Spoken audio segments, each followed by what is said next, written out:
अब हम लोग रिकंस्ट्रक्शन के किसके बारे में पढ़ने का काम करेंगे? रिकंस्ट्रक्शन के जर्नल एंट्री के बारे में पढ़ने का काम करेंगे। यानी यहाँ पर अब हम रिकंस्ट्रक्शन के जर्नल एंट्री को देखेंगे।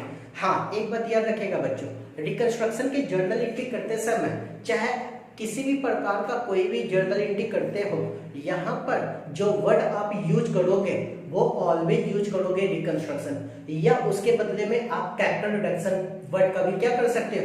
यूज कर सकते हो। ये डिपेंड आपके ऊपर करता है कि आप कौन से वर्ड को यूज करते हो। कोई रिस्ट्रिक्शन नहीं है इस वर्ड में, आप कैरेक्टर रिडक्शन वर्ड को भी यूज कर सकते हो और रिकंस्ट्रक्शन वर्ड को भी क्या कर सकते हो? यूज कर सकते हो। चूंकि हम यहाँ पर ऑलवेज जिस वर्ड को यूज करते हैं वो ऑलवेज हम कैपिटल रिडक्शन वर्ड को यूज कर सकते हैं। तो यहाँ पर जितने भी आपके जर्नल एंट्री के थ्रू जो भी आपके एंट्रियां देखने को आपको मिलेगी वो सब किसके अंतर्गत मिलते हुए चले जाएंगे?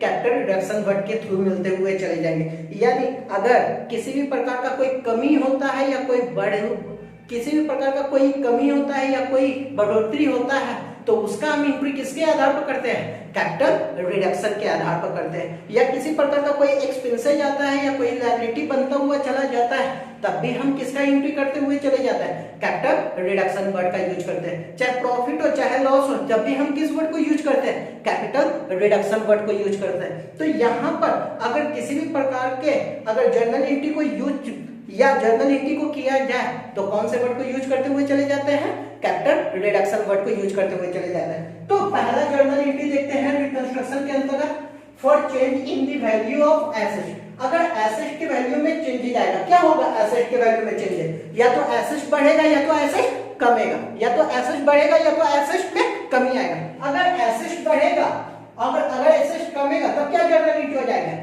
Asset accountable to capital reduction या capital reduction accountable to asset. ऐसा क्यों? हम लोग 11th में पढ़े हैं कि अगर किसी एसेट की वैल्यू बढ़ते है तो एसेट को डेबिट कर दो, अगर किसी एसेट की वैल्यू में कमी होता है तो एसेट को क्या कर दो? क्रेडिट कर दो। जाहिर सी बात है यहाँ पर मैंने किस वर्ड को यूज करने के लिए कहा? Capital reduction. तो क्या होगा journal entry? Asset accountable to capital reduction या capital reduction accountable to asset. जब डिक्रीज करेगा तब, जब इंक्रीज करेगा तब। उसी प्रकार लायबिलिटी के अंतर्गत भी हम लोगों ने 11th में पढ़ा था कि सर अगर लायबिलिटी बढ़ते हैं तो क्रेडिट कर दिया जाता है लायबिलिटी को, अगर लायबिलिटी घटते हैं तो लायबिलिटी को क्या कर दिया जाता है? डेबिट कर दिया जाता है। सेम यहाँ पर भी वही बात है, अगर लायबिलिटी के वैल्यू में चेंजेस आते हैं तो लायबिलिटी अगर इंक्रीज किया तो लायबिलिटी को क्रेडिट कर दिए, लायबिलिटी अगर डिक्रीज किया तो लायबिलिटी को डेबिट कर दिए। कौन सा वर्ड को यूज किया जाएगा? Capital reduction, capital reduction. उसी प्रकार अगर आगे देखा जाए, अगर किसी प्रकार का कोई अनरिकॉर्डेड लायबिलिटी या कंटीजेंट लायबिलिटी आपके ऊपर आ जाते हैं, अनरिकॉर्डेड लायबिलिटी का मतलब होता है वैसा लायबिलिटी जो आपके बुक्स ऑफ अकाउंट में शो ही नहीं कर रहा है, या वैसा लायबिलिटी जो आपके ऊपर अभी तक आया ही नहीं, बन सकता है। कौन सा लायबिलिटी? कंटीजेंट लायबिलिटी, अनरिकॉर्डेड जो रिकॉर्ड ही नहीं किया गया। अगर ऐसे लायबिलिटी आपके ऊपर आ जाते हैं तो दो सिचुएशन हो सकता है, या तो ऐसे लायबिलिटी को आपको पे करना होगा या तो ऐसे लायबिलिटी को आपको छोड़ देना होगा, यानी छोड़ दिया जाता है। अगर ऐसे लायबिलिटी को जब छोड़ दिया जाता है, वेव कर दिया जाता है, तब इसके लिए आप कोई जर्नल एंट्री नहीं कीजिएगा। क्यों नहीं कीजिएगा? क्योंकि ऐसे लायबिलिटी का हमारे बुक्स में रिकॉर्ड ही नहीं किया हुआ है, ना ही रिकॉर्ड किया हुआ है, ना ही ये कहीं शो किया गया। तो जो लायबिलिटी मेरे ऊपर आने वाला था उस लायबिलिटी को पहले ही छोड़ दिया गया जो कि बुक्स में अकाउंट में लिखा ही हुआ नहीं है, तो क्या उसका कभी जर्नल एंट्री होगा? नहीं बच्चों, उसका कभी भी जर्नल एंट्री नहीं होगा। तो अगर ऐसे लायबिलिटी को वेव कर दिया जाता है तो उसका कोई जर्नल एंट्री, लेकिन अगर यही ऐसे लायबिलिटी को पे कर दिया जाता है या सेटल कर दिया जाता है तो जर्नल एंट्री के अंदर कैश और बैंक तो आपकी यहाँ से जाएगा, कैश बैंक जाएगा तो उसे क्रेडिट कर दीजिए, डेबिट किसको करिएगा? कैपिटल रिडक्शन को। क्यों? क्योंकि इतना लॉस आपके ऊपर आ चुका है, इतना लॉस आपके ऊपर आ चुका है, इसलिए कैपिटल रिडक्शन को हम क्या कर देंगे? डेबिट कर देंगे, और कैश या बैंक को क्या कर देंगे? क्रेडिट कर देंगे। नेक्स्ट, अगर किसी प्रकार का रिकंस्ट्रक्शन एक्सपेंस, जाहिर सी बात है अगर रिकंस्ट्रक्शन का स्कीम को फॉलो कीजिएगा तो जाहिर सी बात है किसी न किसी प्रकार का कोई ना कोई रिकंस्ट्रक्शन एक्सपेंसेज आपके पास आएंगे ही आएंगे। अगर किसी प्रकार का कोई रिकंस्ट्रक्शन एक्सपेंसेज आते हैं तो उस एक्सपेंसेज को पेमेंट कीजिएगा, किसके थ्रू पेमेंट कीजिएगा? कैपिटल रिडक्शन अकाउंट के थ्रू। जर्नल एंट्री क्या कीजिएगा? कैश तो आपके पास से चला जाएगा, क्रेडिट कर दीजिएगा, डेबिट किसको कीजिएगा? कैपिटल रिडक्शन को। जर्नल एंट्री क्या हो जाएगा?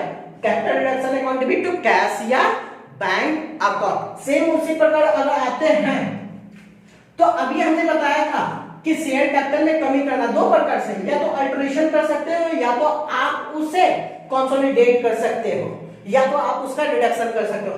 अगर अल्टरेशन करते हो तो अल्टरेशन में आप सब डिवीजन कर सकते हो या कंसोलिडेशन कर सकते हो।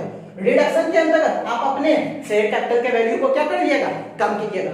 अगर सब डिवीजन करते हो या कंसोलिडेशन करते हो तो जर्नल एंट्री हो जाएगा share capital account old face value debit to share capital new face value. इसका मतलब क्या हुआ, अगर सब डिवीजन है तो 10-10 के जो शेयर है वो आपका ओल्ड फेस वैल्यू होगा, इसे आप न्यू फेस वैल्यू में बदलिएगा तो ये कितने के हो जाएंगे, 100 के हो जाएंगे। उसी प्रकार अगर कंसोलिडेशन कीजिएगा तो 100 का होगा, सॉरी अगर सब डिवीजन कीजिएगा तो जो 100 का है शेयर वो आपके कितने के हो जाएंगे, 10-10 के शेयर हो जाएंगे। जो आपके 100 के शेयर हैं किसके अंतर्गत, सब डिवीजन के अंतर्गत, जो 100 के शेयर है उसे हम तोड़ देते हैं, कंसोलिडेट कर देते हैं, 10-10 रुपए में हो जाएंगे। लेकिन अगर कंसोलिडेशन के अंतर्गत आते हैं, अगर कंसोलिडेशन के अंतर्गत आते हैं तो 10 रुपए के शेयर होते हैं, उसे कंसोलिडेट करके कितने का शेयर बना देते हैं, 100 रुपए का शेयर बना देते हैं।